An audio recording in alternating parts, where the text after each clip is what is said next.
to decent times, but this girl's got you on her mind. Something about your walk, talk, smile so bright, kinda something like my kryptonite. I'm not easy, believe me, but I know what I want. It's special, gotta let you know. So let's have some fun. You're staring and I'm daring, I'm so ready to die. Bring your body real close to me, whole lot of romance. What's your fantasy? You and me tonight. Let's let me trace you and me tonight. Rock waves, you and me tonight, baby. Hello guys, it's your girl Phoenix Novell, and thank you for tuning in to another episode of Musicians on Gigs. This episode is called Equal Talent, Different Benefits. Before I get into it, I just want you guys to know that my 14-piece Living on Purpose art collection is now out and available. The originals are still available, but I also decided to make prints available as well. Now, the prints look like this. All right, they're different sizes. This is an 8 by 11, I believe it is. And this is done on card stock. All right. So what I'll do is I will mail them out to you. This is only domestic mailing only. Unfortunately, right now I can't do international because I don't want your prints to get stuck in customs and for the price to be much more than it should be. So if you're in the USA, I can ship this to you. You will get a customized message on the back that says from Phoenix Novell, whatever your name is. Thank you so much for, supporting me. And if you guys want to buy these for birthdays or, for any kind of special occasion, I can also customize it and say whatever you want me to say. So it's available right now in cardstock, as well as this is another one. I'll show you a few other ones too. But also, I am happy to say that I provide foam board as well. All right, I think this is a 11 by 14, but it's on foam board. I use a metallic pen to custom sign it for you on the back. And again, I will mail this out to you as well. Hopefully you can see. All right, so once again, thank you guys for supporting my art and checking me out. If you want to see the full collection, make sure to visit me at www.phoenixnovell.com and click on the E2P Art Gallery link at the very top of the page. Okay, so let's get into this video. This video again is called Equal Talent, Different Pay. Now, a lot of you artists out there, the ones who perform pretty much for a living, you know that when it comes to gigs, if you're working with people that are from different countries than you are, you have probably experienced that they don't have as much benefits as you, or vice versa. So say for instance, if you're from the USA or the UK, a lot of the times your pay is more. And some people will say, well, the cost of living is much more than it is in, say for instance, Cuba or Africa. I am of the very firm belief that if we're doing the same job, we should be entitled to the same accommodations. We should be entitled to the same pay and benefits. And I've been on gigs where I've had experiences with artists who, they ask you, how much are you making? Or how much is this? Or, or they're like, I'm getting, this amount. And then you're faced with either having to keep your mouth shut about what you're getting because you don't want to cause any kind of turbulence or whatever, or you're faced to be like, hey, I don't think that's fair because this is the minimum that I was told that the gig was. But when you interact with somebody who's not making that, but yet they're doing just as much as you or maybe even more, it's like it depends on you. But for me, it's not an easy thing to deal with.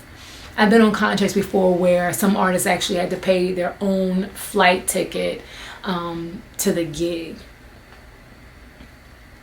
Again, I guess it depends on how bad you want it. It depends on what you think is a good deal versus what I think is fair.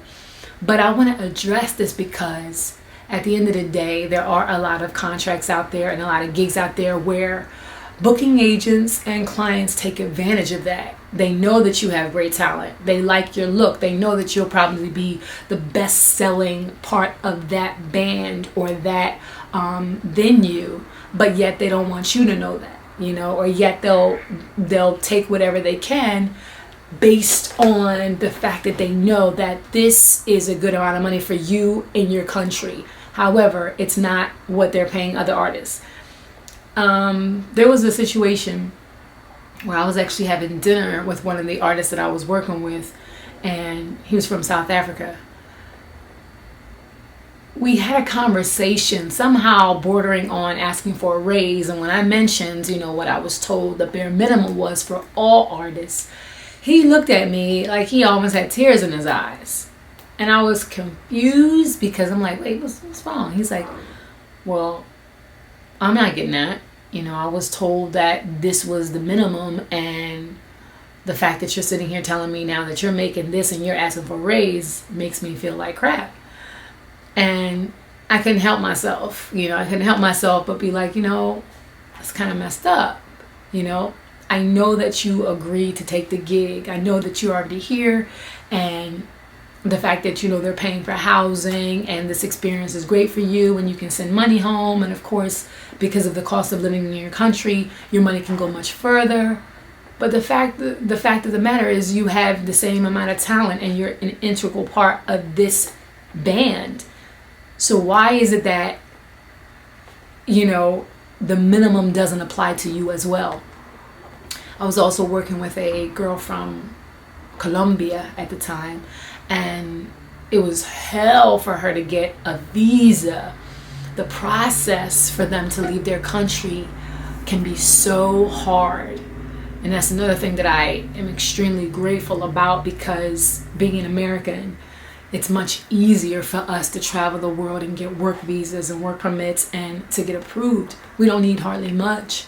But when it comes to people in third world countries, or countries that are not so advanced as the USA or Europe, I mean, it's so surprising how much of a process they would have to go through sometimes, and then to get rejected only to have to reapply again. So a lot of clients take advantage of that. It's like, all right, well, you're going to have to pay for that visa situation, and because I got to find a backup just in case you can't make it. So I understand their hesitation, but you want this artist. So the process, that it might not be that easy for them, but you want them. So make it worth their while too. Don't make them feel like, oh my God, it's such a privilege for me to have this opportunity. You're going to capitalize off of them being a part of this team just as much as they are. And I'm just saying, be fair. All right, don't come out of the situation like they're the only one profiting and making them feel like, oh, well, you have to pay for this and you have to pay for that. Daggone well, how much money that venues can make off of bands, how much money that venues can make off of a weekend.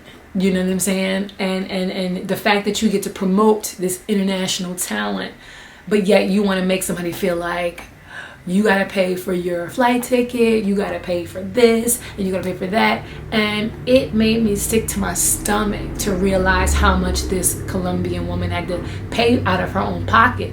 She, on the other hand, was not at all really bothered by it, because she was good with money. She was able to save what she needed to save, and she saw it as, oh my God, I get to make money and perform.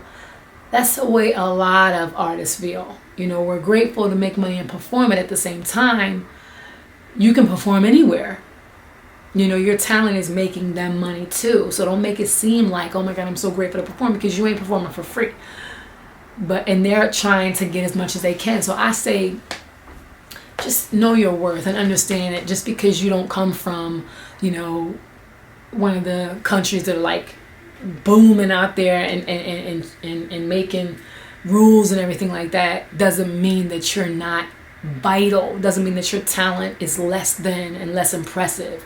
Because I've seen, not only singers, but like instrumentalists that will just perform circles around other artists.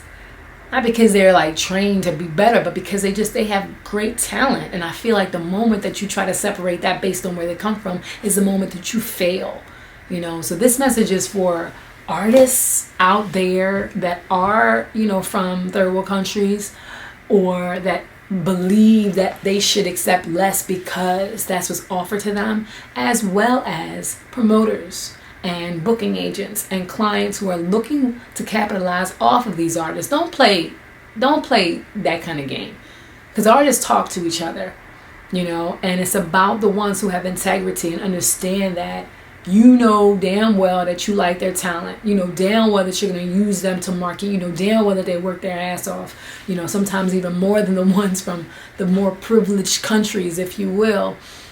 So don't treat them like it's an honor for them to meet you and be a part of your bandstand. Treat them like they are quality talent. Acknowledge what they have to offer, and don't take advantage or take them for granted, because I've performed with them, and I just have to say it out of my own mouth, as an American performing artist, they are exceptional. You have some who are, you know, not really good, but you have some Americans who are not really good, you know, and maybe they look good, or maybe they have great social skills or great stage presence, but their talent is not, you know, up to par. So you gauge that. Don't gauge based on where they come from as a reference to their value or what you think you can get away with. You know, I just find that to be cowardice, and I find it to be really it shows me the lack of good quality character, because you know that you're going to capitalize off of that. You know that you're going to take full advantage of what they have to bring to the table, and at the end of the day you have the budget to give everybody the same thing.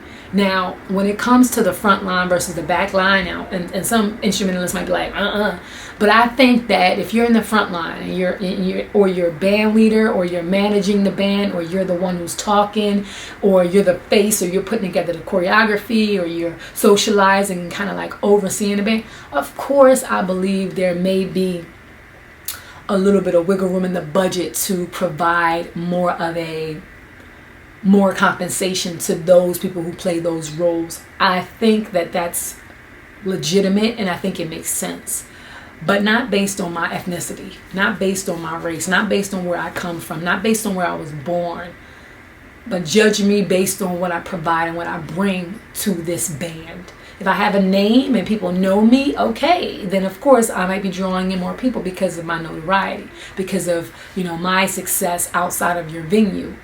Again, that's relative. But the moment we start talking about, where are you from again? Oh, so the cost of living is this. Oh, so you really don't need this. Or, oh, that's a lot of money to you. Stop it. Stop it. Because you're not asking them to do less than you're asking me to do, or other artists. So hopefully this helps you guys. This is a chapter that I have in my book, The Traveling Singer Survival Guide.